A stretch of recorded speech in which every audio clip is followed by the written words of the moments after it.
Hello. Hello, Patras. How does TikTok time make you feel? Anxious. Anxious. I've got a proposal for you. As we stand here, thinking about once upon tomorrow, that we think about the future you're going to make, and the future that's coming. I want you to change your relationship with time, and particularly put TikTok time, the time of the clock, the time that enslaves us, to one side. Let me tell you a story. Most of you are far too young to have seen this movie when it came out, but I know there are some of you that were old enough to see it in the movie theaters. In 1994, Hugh Grant, the actor, Hugh Grant, the English actor, he became famous for a role as a floppy-haired, slightly stuttering, upper-middle-class Englishman searching for love in a movie called 4 Weddings and a Funeral. Everyone seen that? Most of the people seen that? It's played again and again and again. It's lovely. It's a classic quest for love. Our hero goes through ordeals till finally he finds his true love. It's very familiar, like any fairy story, right? Those ordeals, because it's set in England in the upper middle classes, those ordeals are for the marriage season. Yes, there's a marriage season in the UK. And so he goes through the morning suits, those penguin suits that the Brits love to wear at formal occasions. Ladies with fascinators on the side of their head, that's what they're called. Fascinator, never understood why. Fascinators. There's marquise, there's warm champagne, there's too much over-poached salmon, and there's awkward social situations, and there's dancing that only the Brits could be proud of. Terrible. But the key point in that movie, the turning point, the anagnoresis, if we want to be classical about it, the moment when the hero realizes what his quest is really about, when he sees what true love looks like, is not in wedding 1, is not in wedding 2, is not in wedding 3, but in the funeral. So what's happened is this. Gareth, the larger-than-life, outrageous, round, gay friend of the hero's, drops dead on the dance floor, doing a Highland fling. So the next scene, in a cold, wintry church that's damp, and I've been there just to check it, in Essex. It's damp, it's dark. Gareth's partner, Matthew, has to stand by the coffin in front of the friends, including our hero, and a whole bunch of waifs and strays from London's gay scene, and the very sweet and miscomprehending, incomprehending, uncomprehending parents who sit there and are confused by all of this. And Matthew has to find the words to express the loss he feels at the love of his life, the grief he feels, and to celebrate with a eulogy this person who's gone. Now, I don't know if any of you have had to do that in your life yet. I've done it 3 times in the last 5 years. My beautiful wife, my crazy uncle and godfather, and most recently my father. To find the words is really hard in that moment. And so, Matthew chooses the words of someone else. He borrows the lines of the poet W.H. Auden, and he says, "Stop all the clocks. Stop all the clocks. Stop all the clocks." Yes, the poet goes on to say, "and cut off the telephones and give the dog a bone to stop him from barking." But he and the poet start here, stopping all the clocks, and that's where I want to start today, because I think that the clocks are stopping us seeing and embracing better futures. And my basic point is this. Having stood there, as I say, 3 times in 5 years, that tick-tock time, the time of the clock, just isn't appropriate for these really important things that make us human, the really important things in our lives, love and loss, success and failure. tick tock is irrelevant. It's like the clock is too small a container to put a human life in. And yet, it's everywhere in our lives. Yes, people who love the clock, that's physicists, mathematicians, clockmakers, though there aren't many of those nowadays. Project managers, they love the clock. They say the clock's given us great stuff. It's given us factories, production lines, productivity. It's given us railways. Without the clock, no railways. It's given us mass markets. It's given us enormous wealth, particularly for some people in recent years. It's put a man on the moon, and it's even given us Amazon Prime. So far, so good. But I say we've let the clock into our lives. We've let the clock colonize ourselves. It's in every aspect, every nook and cranny of our life. The clock, tick, tock, tick, tock. It's not just in our work. It's in our workouts. It's not just in our sleep. It's in our sex life. It's not just in our fitness. It's in our fertility. The clock is too close to what it is to be human. And in doing so, it actually damages us. It makes us sick, sad, and stupid. That feeling you get, the anxiety when the tick, tock, tick, lots of medical evidence that it damages our physical health in measurable ways. It damages our mental health in measurable ways. It damages our relationships. And for those of you in positions of power, it makes your judgment increasingly bad. And the other thing that this does, tick, tock, incessant tick, tock, tick, tock, tick, tock, this plague of productivity, is it blots out all the other ways of thinking about time, some that we know and some that we don't. Now again, fans of the clock will tell you the clock is the only objective way of measuring time. That kind of time is the only time that's worth thinking about. I was doing a talk like this in Mumbai a few years ago, and the first question in the Q&A stumped me. I didn't know what to say. And for those of you who've met me before, you'll know I've always got something to say. And the question was this: how is your Urdu, Mark? How is your Urdu? And Urdu is a language, and I don't speak Urdu, right? German, yes, a bit of French, a bit of Welsh, but no Urdu. And the speaker explained to me, he made me feel very comfortable. He said, listen, in Urdu, the word for yesterday and tomorrow is the same. Kal. Yesterday and tomorrow is the same. And he says this is important because it shows how in our language there's this fundamental idea in India, in the Indian subcontinent, that time is not a line, it's a wheel. It goes round and round and round. Now to us that seems very exotic and maybe a bit hippie-ish, but to people who grow up in that culture it's entirely different. And when you stand outside your own culture, you realize some of the things you thought were just how the world is are just your culture. We are like fish swimming through water when we think about ourselves and culture. Fish can't see the water because it's just there. We're the same. Another version, another culture, in Australian First People, they talk about the dream time, where everything that has ever happened and everything that can happen is happening right here, right now, in this space, with everyone from the gods to us mere mortals here, and everyone in between. It's another way of thinking about the experience of time, and it sheds something important about humanity. And I guess that's my point.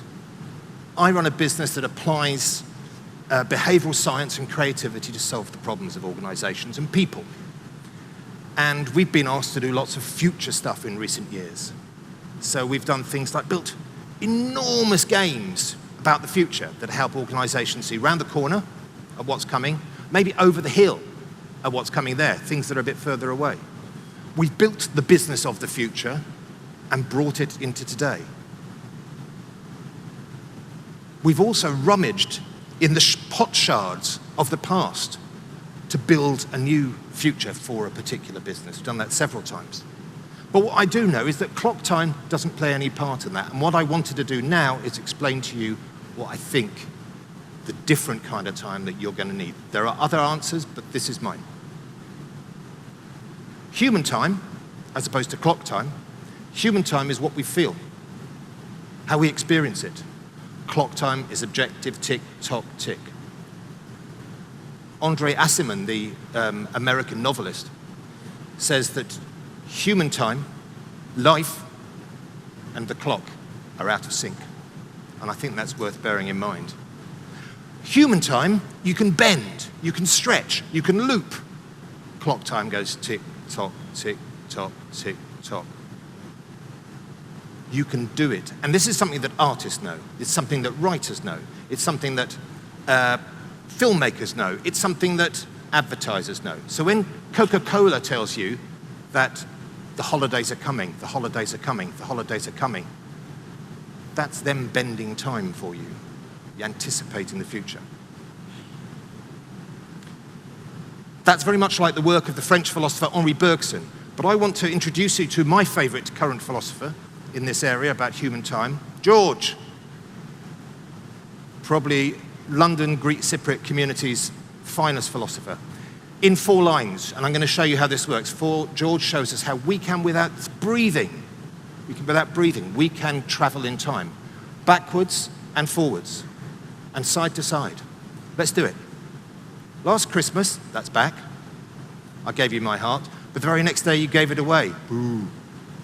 This year, to save me from tears, whoa, that's not nice, I'll give it to someone special. Last year, I gave you my heart. Last Christmas, I gave you my heart. The very next day, you gave it away. This year, to save me from tears, bad outcome, give it to someone special. We can do this, but I don't think we put this to enough use in our world. So I'd like you all, I think you might have one of these to hand. It's a tape measure. People got these? If so, please just stick them up in the air. Hold them up for me. That's fantastic. That's fantastic. What I want you to do is put it out in front of you with the metric side. So 0 to 100 facing you. 0 to 100 facing you. Okay? Now, the first thing is take your left hand and put it to 15. And your right hand to your age. Everyone got that? Left hand to 15, your right hand to your age. Okay, that's great. You are young. That's crazy. Yep. Now, get your age 2 selves to touch, to talk. Make a loop. Your current age, current self, and your 15-year-old self touching. That's a loop. Show me the loop. That's great. Now, we do this all the time without thinking. I'm here on stage, just like I've been on stage before, and it makes me think about other times I've been on stage. You've been an audience, you've seen it before. So that's it. So ask yourself, what do you want to tell your 15-year-old self now? What does your 15-year-old self want to tell you? That's time travel. A very simple one. Let's do something a bit more complicated. Take your left hand to your current age. Left hand to your current age. See, I'm quite a way through. And then tear it. Tear it at your current age. Okay? Now let's go to 80, because the average life expectancy here in Greece is 80. Go to 80 with your right hand and tear there.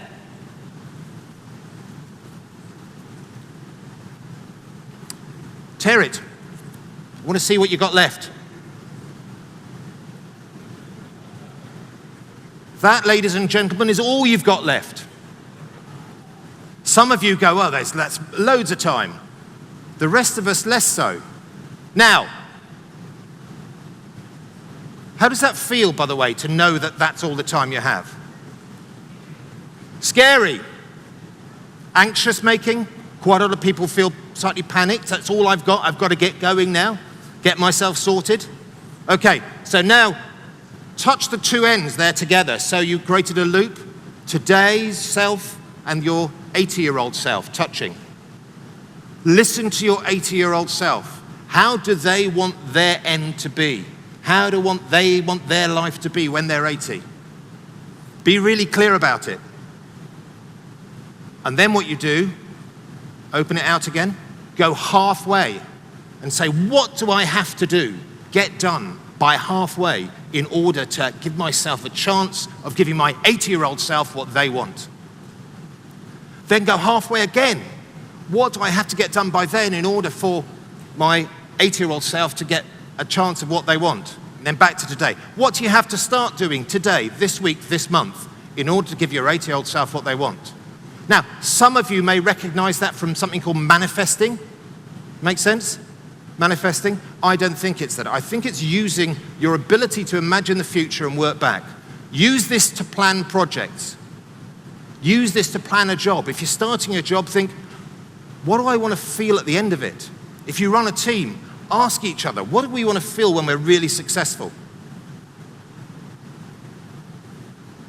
So that's the second kind of time travel. The third one is this, right? There's the truth, the future is unknown and unknowable. So what we have to do is we have to look at multiples of these. Multiples. And we have to imagine this situation, that situation, that situation, that situation, and then work back from each. What do we have to do by then in order to prepare if that should be the case? Because it's one thing imagining the future you want and planning for it. You know the world around you will change, so you need to prepare. Don't bother predicting. Prepare for a number of things. Elite sports people know this. Those of you who like football know that England always have a mediocre team in the Euros and the World Cup. And in 2022, they nearly went out to Slovakia. 95th minute, Jude Bellingham, now playing for Madrid, scored a really amazing goal, overhead kick.